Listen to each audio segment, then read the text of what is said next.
You will hear a number of different recordings, and you will have to answer questions on what you hear. There will be time for you to read the instructions and questions, and you will have a chance to check your work. All the recordings will be played once only. The test is in 4 sections. At the end of the test, you will be given 10 minutes to transfer your answers to an answer sheet. Now turn to Section 1. Section 1. You will hear a telephone conversation between a travel agent and a customer. First, you have some time to look at questions 1 to 6.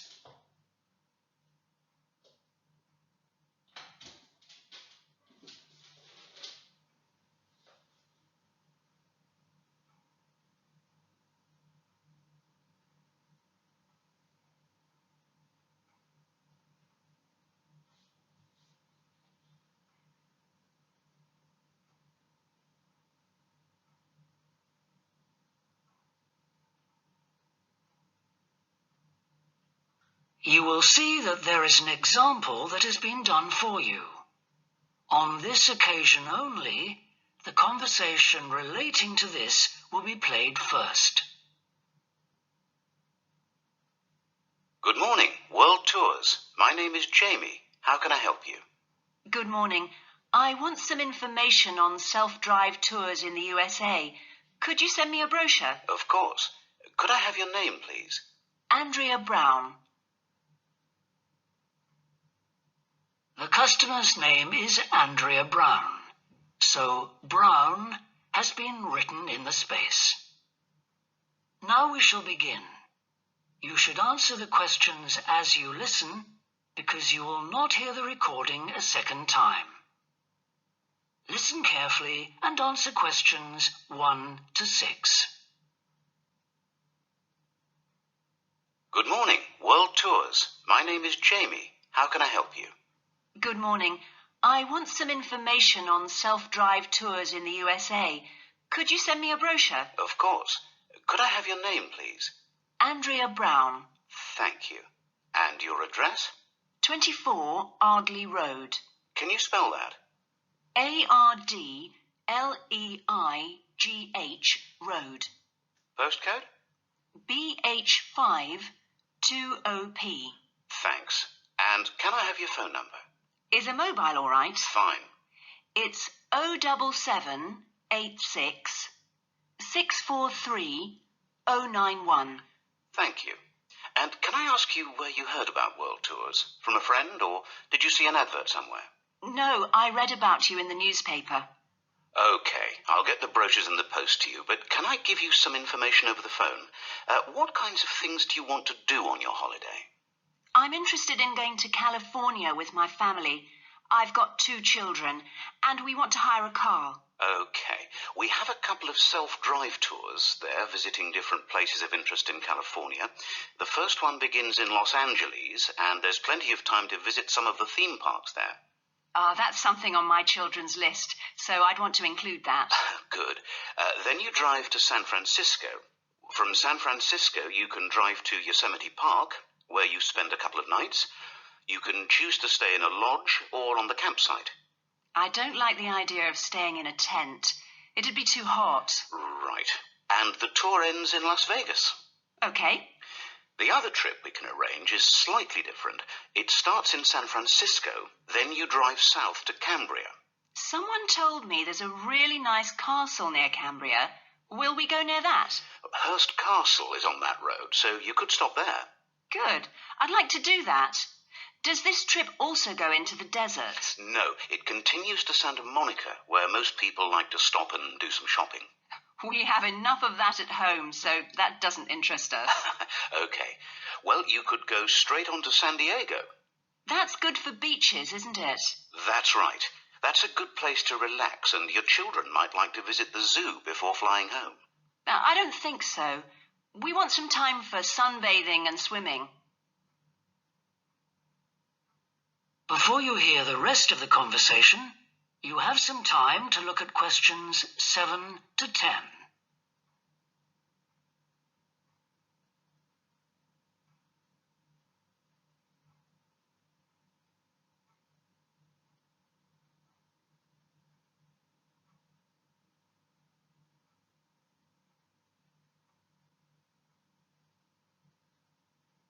Now listen and answer questions 7 to 10. So, how many days are the trips and how much do they cost? The first one I told you about is a self-drive tour through California, which lasts 12 days and covers 2,020 kilometers. The shortest journey is 206 kilometers, and the longest is 632 kilometers. The cost is £525 per person. That includes accommodation, car rental, and a flight, but no meals. Okay, and the other trip? That lasts 9 days, but you spend only 3 days on the road. You cover about 980 kilometers altogether. So is that cheaper then? Yes, it's almost £100 cheaper. It's £429 per person, which is a good deal. So that covers accommodation and car hire. What about flights? They aren't included, but these hotels offer dinner in the price. Okay, well, thank you very much. I'll be in touch when I've had a chance to look at the brochure. I'm pleased to help. Goodbye. Goodbye. That is the end of section 1. You now have half a minute to check your answers.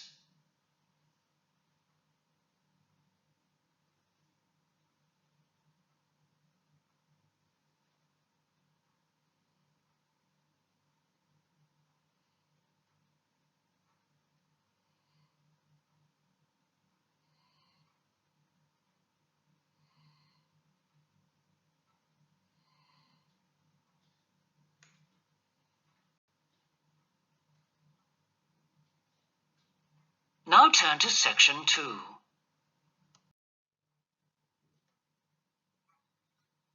Section 2.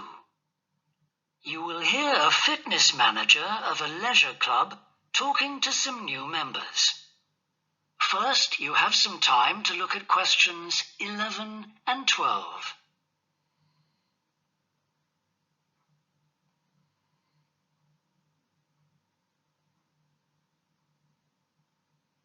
Now listen and answer questions 11 and 12.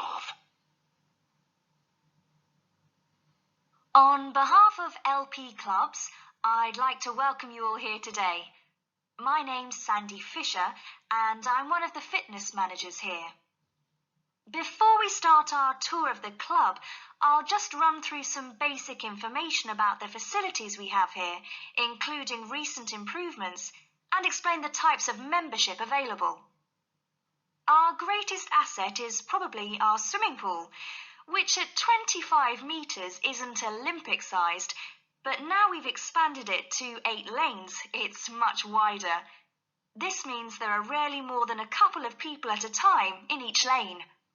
Unfortunately, there isn't space for an outdoor pool here, but the glass roof on the swimming pool is partly retractable, which means you can enjoy something of the open-air experience on warmer days.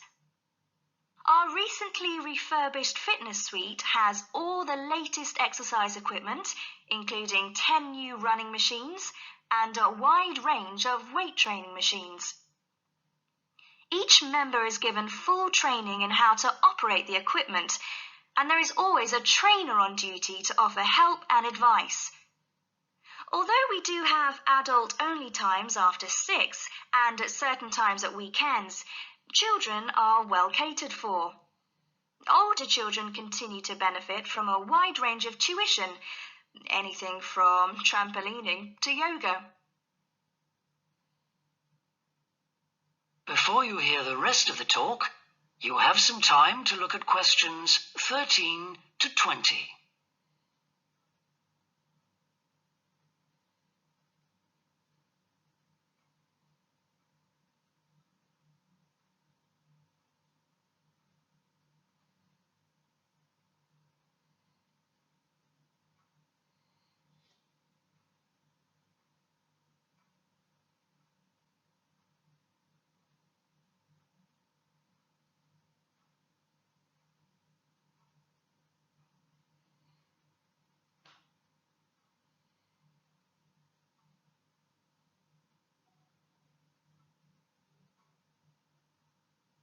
Now listen and answer questions 13 to 20.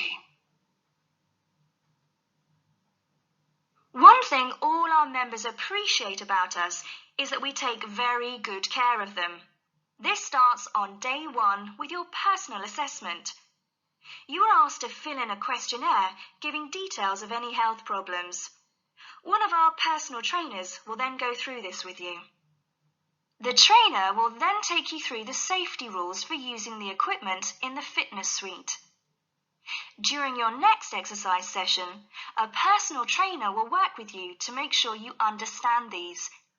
It's very important to do this because we really do want to avoid having any sports injuries.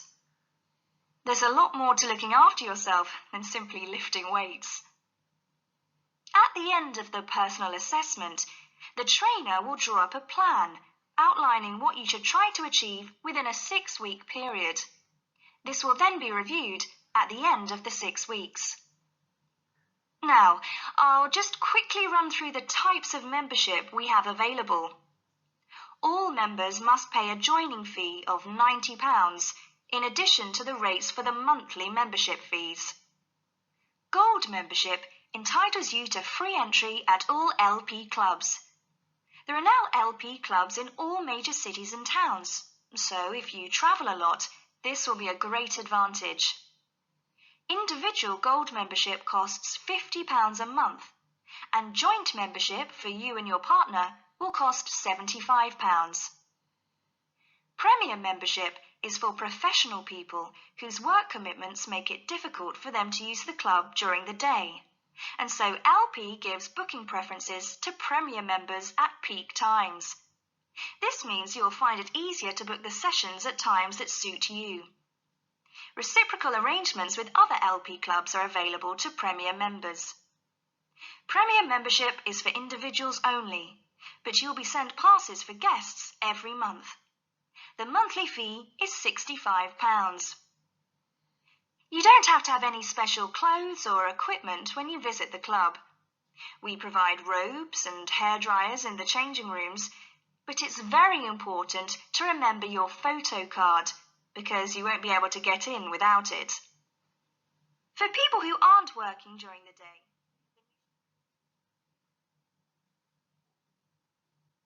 That is the end of section 2. You now have half a minute to check your answers.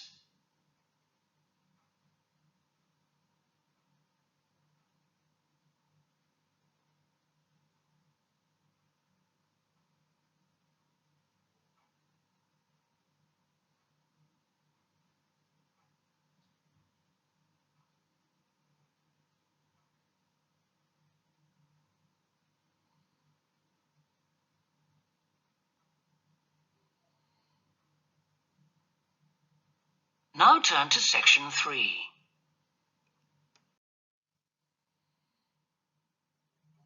Section 3. You will hear a student called John talking to a professor about a design competition he is entering. First, you have some time to look at questions 21 to 25.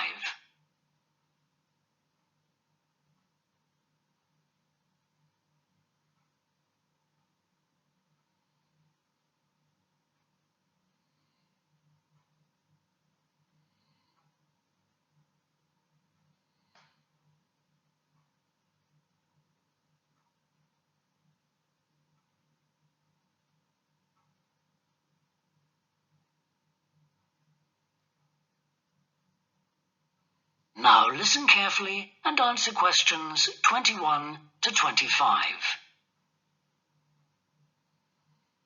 Hello, Professor. I'm John Wishart. I'm working on my entry for the Global Design Competition. My tutor said you might be able to help me with it. Ah, yes, I got a copy of your drawings. Come in and tell me about it. What sort of competition is it? Well, it's an international design competition, and we have to come up with a new design for a typical domestic kitchen appliance. I see. And are there any special conditions? Does it have to save energy, for example? Actually, that was the focus in last year's competition. This year's different.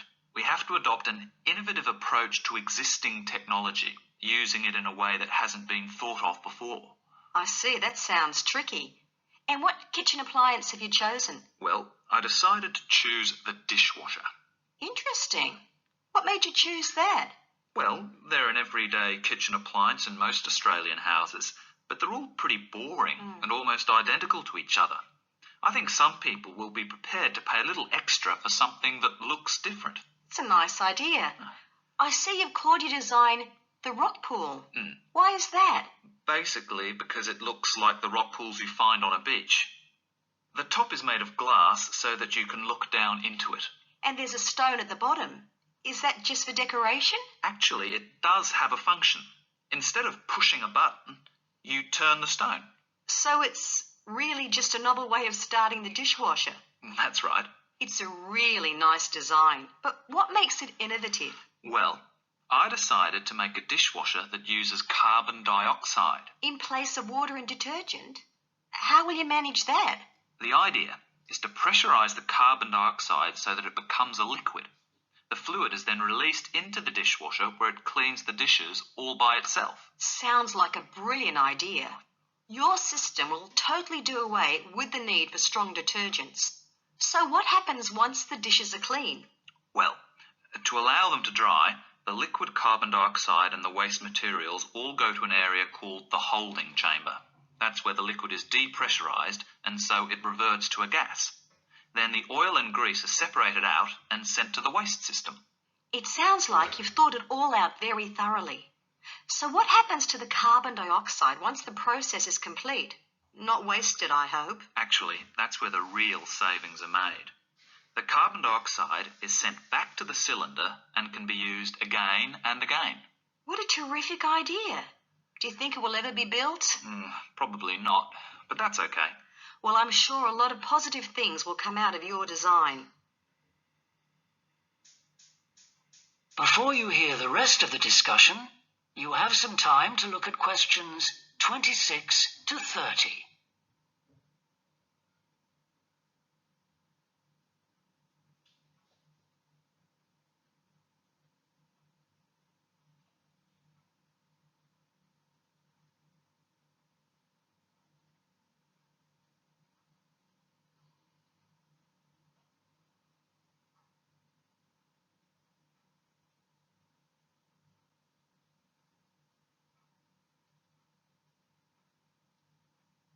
Now listen and answer questions 26 to 30.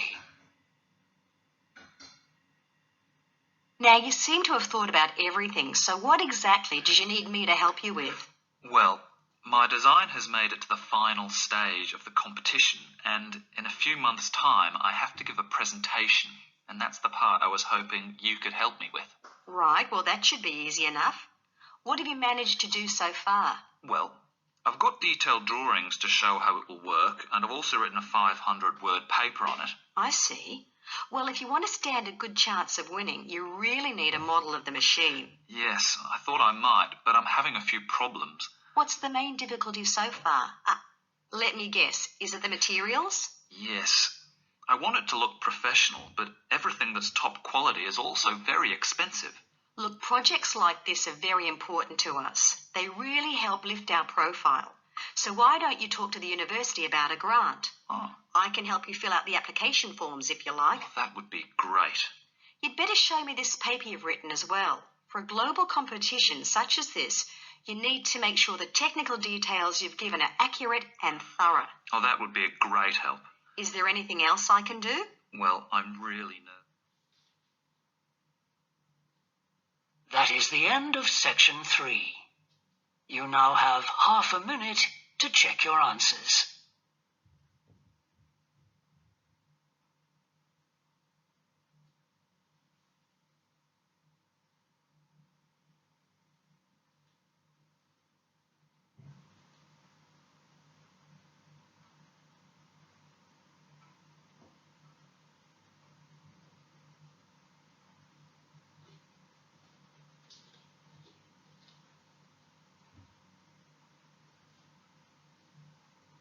Now turn to section 4.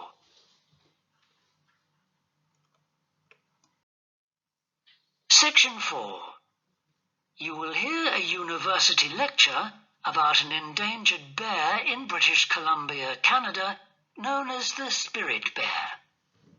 First, you have some time to look at questions 31 to 40.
Now listen carefully and answer questions 31 to 40.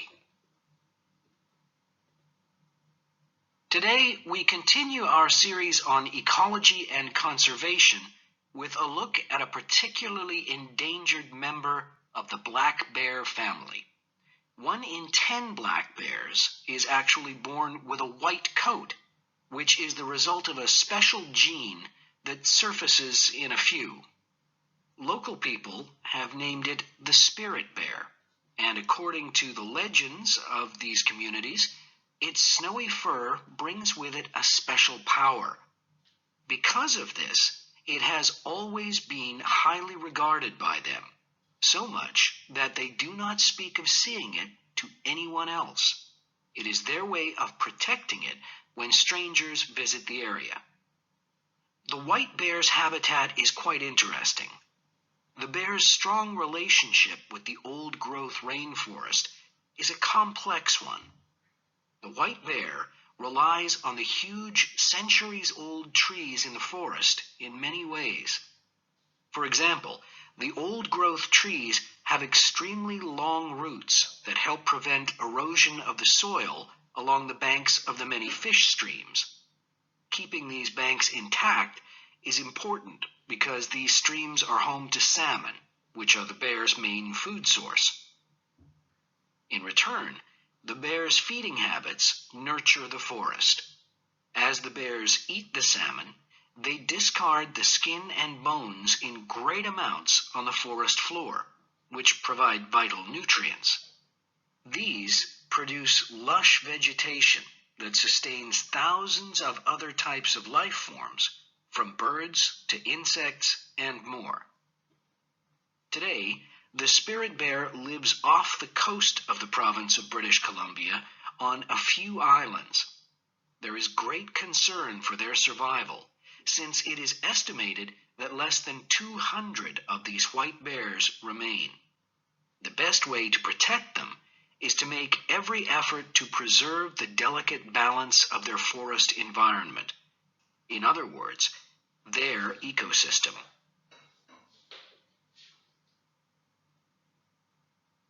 The greatest threat to the bear's existence is the loss of its habitat. Over many years, logging companies have stripped the land by cutting down a large number of trees. In addition, they have built roads which have fractured the areas where the bear usually feeds, and many hibernation sites have also been lost. The logging of the trees along the streams has damaged the places where the bears fish. To make matters worse, the number of salmon in those streams is declining because there is no legal limit on fishing at the moment. All these influences have a negative impact on the spirit bear's very existence, which is made all the more fragile by the fact that reproduction among these bears has always been disappointingly low. And so, what's the situation going forward? Community organizations, environmental groups, and the British Columbia government are now working together on the problem. The government is now requiring logging companies to adopt a better logging method, which is a positive step. However, these measures alone may not be sufficient to ensure a healthy population of the spirit bear in the future. Other steps also need to be taken.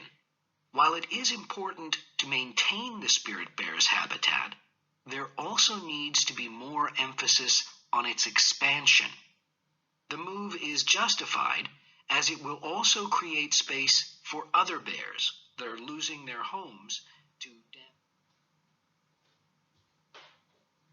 That is the end of section 4. You now have half a minute to check your answers.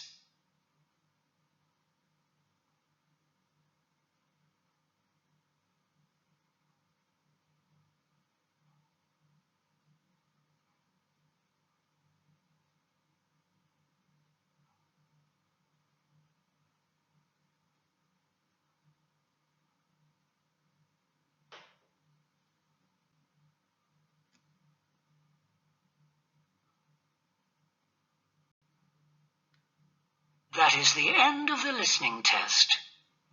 In the Ielts test, you would now have 10 minutes to transfer your answers to the answer sheet.